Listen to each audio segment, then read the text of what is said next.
इमरान खान साहब से छुटकारा हासिल करने वाली बात जो मैंने आपको खबर दी थी उस पर हल्की हल्की तस्दीकें आना शुरू हो गई हैं। मोहम्मद जुबैर साहब कहते हैं जी बरी में बैठक बहुत बड़ी थी, बड़े लोगों की, जिसमें बड़े फैसले होने थे। वो समझ रहे थे कि 2 दिन की बात होगी, दफना देंगे तो बात ख़त्म हो जाएगी। इमरान खान का मामला भुट्टो से मुख्तलिफ है। उसके साथ जो आप सलूक करने जा रहे हैं और जो आपकी ख्वाहिश है कि इमरान खान को ठिकाने लगाना है, इसकी कीमत पाकिस्तान को भी देना पड़ेगी। अब ये बात जो है शहबाज गिल साहब भी कर रहे थे। देखिए, सबसे बड़ा प्रॉब्लम पाकिस्तान के वो एरियाज हैं और पाकिस्तान के नौजवान हैं जो कंट्रोलेबल नहीं होंगे। फिर कोई भी ऐसा एडवेंचर करने से पहले, हालांकि ख्वाहिश बहुत सारे लोगों की है, उनके दिमाग में ये बात रहनी चाहिए कि खैबर पख्तूनख्वा तो कभी नहीं मानेगा, सवाल ही पैदा नहीं होता। उन्होंने बुरे हालात में अपना मैंडेट हासिल किया है और अपने मैंडेट को मनवाया, बहुत बुरे हालात में, मार्शल लॉ जैसे हालात में। तो खैबर पख्तूनख्वा के लोग तो कभी भी इसको तस्लीम नहीं करेंगे और बड़ा खौफनाक रिएक्शन आएगा। हालांकि गंडापुर साहब के तर्ज हुकूमत या इमरान खान साहब के फैसलों को ना अमल दरामद करने की वजह से कुछ वहाँ पे मकबूलियत कम पीटीआई की ज़रूर हुई है। गंडापुर और पीटीआई की मकबूलियत कम हो सकती है, लेकिन इमरान खान की मकबूलियत खैबर पख्तूनख्वा में कम नहीं हुई। आज भी सारे लोग उससे उम्मीद लगाकर बैठे हुए हैं, जबकि बलूचिस्तान की सूरत हाल पहले ही आपके सामने है और पंजाब में एक ऐसी तहरीक खड़ी हो जाएगी जिसे आप कभी भी संभाल नहीं पाएंगे, आपकी नस्लें याद रखेंगी इसका नतीजा। और जिन चीज़ों को ये लोग कामयाबी कहते हैं ना, मैं आप 1-2 दिन से एक्सपोज कर रहा था, आपको बता रहा था, ये जो बाहर गए दौरे पे, वहाँ शहबाज शरीफ साहब का जो एटीट्यूड था वो एक अकेले शख्स वाला था, एक तन्हाई का शिकार, ऐसा शख्स जो तवज्जो का तलबगार है। और उसके बारे में अब नजम सेठी साहब जो इनके अपने बड़े पसंदीदा हैं, मियाँ साहब के दोस्त हैं, वो क्या फरमाते हैं देखें। शहबाज शरीफ लपक लपक के कभी प्यूटन के पास पहुंच जाते थे, लपक के चीनी सदर के पास पहुंच जाते थे। ये बिल्कुल ऐसे था जैसे स्टेज पर एक्टिंग कर रहे हैं, हा हा हा हा, जफियाँ शपियाँ। ये सिर्फ पाकिस्तानी अवाम के लिए था, ये दिखाने के लिए था कि कितने बड़े बड़े लीडर्स मेरे यार हैं। इतने मंजे हुए लीडर्स के साथ हा हा हा हु वाली इससे बात नहीं बनती, ये नजम सेठी साहब ने कहा। तो देखें, इसमें कोई खारची महात में तो कामयाबी है नहीं। आपको चंद तस्वीरें मिल गई हैं और लोग ये कहें कितना हल्का आदमी है, इसके पास एटमी मुल्क है और इसको वज़ीर आज़म बनाया हुआ है, ये दौड़ दौड़ के हमारे पीछे आके मिलता है। हम जब छोटे थे ना तो हमारे 1-2 दोस्त हुआ करते थे ऐसे जो बड़े मशहूर थे, ज़बरदस्ती मिलने वाले। वो हम घर में हैं, वो अंदर घुस जाते थे, जी हमने मिलना है, भाई से मिलना है। वो दरवाजे के बाहर ही खड़े हो जाते थे कि ये निकलेगा तो इसको हम मिलेंगे। वो बंदा सो रहा होता है, किसी वक्त पढ़ रहा होता है, लेकिन वो ज़बरदस्ती मिलने, उनका नाम ही हमने ये रखा था, ज़बरदस्ती मिलने वाले। तो वो डिस्टर्ब करते थे हर एक को। अच्छा, उन्होंने ना ये काम कर करके अपनी वैल्यू ख़राब की। तो शहबाज शरीफ साहब जो है ना वो उसी तरह का काम कर रहे हैं, अपनी वैल्यू को ख़राब कर रहे हैं। इमरान खान की बहन जो हसन नियाज़ी की वालदा हैं, नौरीन खानम साहबा, वो ये कहती हैं कि उस दिन जब मेरे बेटे पे इल्ज़ाम यही है ना उनके बेटे पे कि उसने पतलून उठाई थी फ़ौज की, उसको 10 साल सज़ा दे दी। तो वहाँ पे कदीर नाम का बच्चा था, नौजवान, उसके सर में गोली मारी गई थी, उसका भेजा बाहर आ गया था, जिसके रिएक्शन में लोगों ने वहाँ पे ये किया। तो सीसीटीवी फुटेज क्यों गायब की गई? इसीलिए कि उसको गोली किसने मारी है।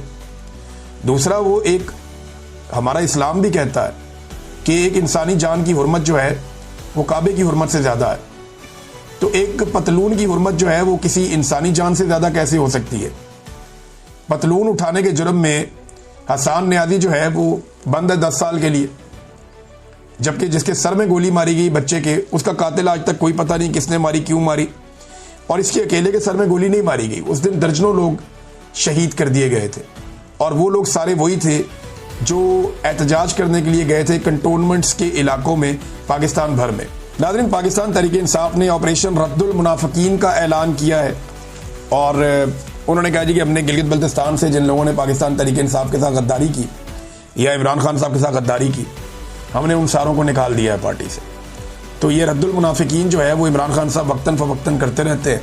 एक पॉलिटिकल पार्टी ऐसे ही बनती है, अगर ये अमल जारी रहता है पॉलिटिकल पार्टीज़ के अंदर तो एक वक्त आएगा कि पॉलिटिक्स के अंदर जो खराबियां हैं वो बेहतर होना शुरू हो जाएंगी। और बाकी पॉलिटिकल पार्टीज़ को भी ये करना चाहिए कि जो लोग धोखा दें, एस्टेब्लिशमेंट के कहने पे चलें या अपनी पार्टी लीडरशिप के अहकामात की खिलाफ वर्जी करें, उनके खिलाफ एक्शन ज़रूर लिया जाए। मैं नाज़रीन इस वीलॉग के आखिर में एक बड़ी ज़रूरी बात कहना चाहता हूँ। हमें ये बात सबको समझनी पड़ेगी पाकिस्तान से बाहर कुछ सोशल मीडिया के लोग मौजूद हैं, पाकिस्तान के अंदर भी मौजूद हैं। पाकिस्तान के बाहर भी सियासतदान मौजूद हैं, पाकिस्तान के अंदर भी मौजूद हैं। कुछ सहाफ़ी जो है उन्हें पाकिस्तान से बाहर आना पड़ा, कुछ पाकिस्तान के अंदर भी मौजूद हैं। हर एक के हालात मुख्तलिफ हैं। मैं अपनी बात करता हूँ कि मैं पाकिस्तान के अंदर जो बातें कर पाता था, जैसे मैं काम कर रहा था, मैं यहाँ पे आके वही काम कर रहा हूँ तो मैं ज़्यादा आसान महसूस कर रहा हूँ। यही बातें जब मैं पाकिस्तान में करता था तो बड़ी फिक्र होती थी मेरे दोस्तों को, मेरे साथियों को, मेरी फैमिली को, मुझे खुद भी, कि मैंने अब ये बातें कर तो दी हैं, इसका रिएक्शन आएगा, और आता भी था। तो पाकिस्तान के अंदर आपके हालात कुछ और होते हैं, पाकिस्तान के बाहर कुछ और होते हैं। तो हम एक दूसरे को तनकीद का निशाना बनाते हैं, चाहे सोशल मीडिया पे हो, चाहे मीडिया के लोग हों, चाहे बाकी लोग हों। देखिए, हमें सबको मार्जिन देना चाहिए। हर एक के हालात अलग है। किसी के घर के हालात बाज़ औक़ात ऐसे होते हैं कि वो नहीं किसी जगह पे आ पाता या बात कर पाता, किसी की अपनी कोई और मजबूरी होती है, कोई बीमार भी होता है बाज़ औक़ात, कोई परेशान भी होता है बाज़ औक़ात। लेकिन हर एक को टैग कर देना कि ये भी गद्दार है, वो भी गद्दार है, वो भी गद्दार है, ये नामुनासिब है। हाँ, जो लोग कंप्रोमाइज़ करते हैं, जो एक उल्टी पॉलिसी चलना शुरू कर देते हैं, उनके बारे में आप अपनी राय दे सकते हैं। मिसाल के तौर पे कोई एक आदमी उठता है, चले पीटीआई की एग्जांपल ले लें, एक आदमी उठता है और इमरान खान के नज़रिए के खिलाफ हो जाता है, उसको आप कह सकते हैं कंप्रोमाइज़ है, गलत कर रहा है। लेकिन एक आदमी अगर चंद दिन तक आपको दिखाई नहीं दे रहा या चंद दिन तक वो खामोश है, तो हो सकता है इसके पीछे उसकी बहुत बड़ी मजबूरी हो, और उसकी मजबूरी का मजाक उड़ाना या उसे उसके ऊपर गंदा करना या गद्दार कहना, ये नामुनासिब है। तो हम सबको ये सोचना चाहिए कि ये लड़ाई बहुत लंबी है, ये अभी ख़त्म होने वाली नहीं है। हो सकता है ये चंद साल और चले, हो सकता है चंद दहाइयों तक चले। तो ये इतने ज़्यादा लोग तो हैं नहीं जिन्होंने इसको लड़ना है।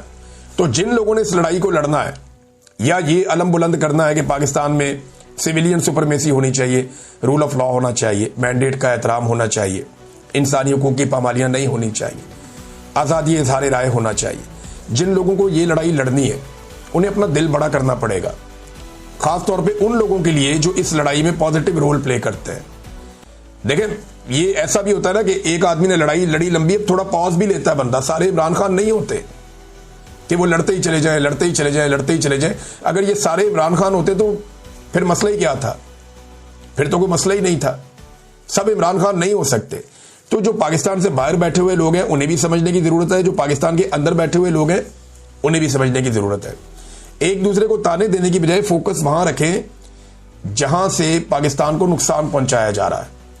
कोई शख्स कभी पहली लाइन में आके लड़ेगा, कभी आखिरी लाइन में जाके लड़ेगा। तो इस पे किसी को गद्दार कहना या उसके साथ ज्यादती करना ये नामुनासिब है। हाँ, ये ज़रूर है कि जो लोग कंप्रोमाइज़ हो जाए और आपको दिखाई दे कि अब ये मुनाफकत कर रहे हैं और ज्यादती कर रहे हैं, तो उसकी तो ठुकाई आप लोग बिल्कुल ठीक करते हैं। मैं सोशल मीडिया से और बाकी तमाम लोगों से मुखातिब हूँ जो इस वक्त रूल ऑफ लॉ के लिए काम कर रहे हैं। बाकी आप सबकी अपनी मर्जी। अब तक के लिए इतने, अपना ख्याल रखिएगा, अपने इस चैनल का भी। अल्लाह हाफ़िज़।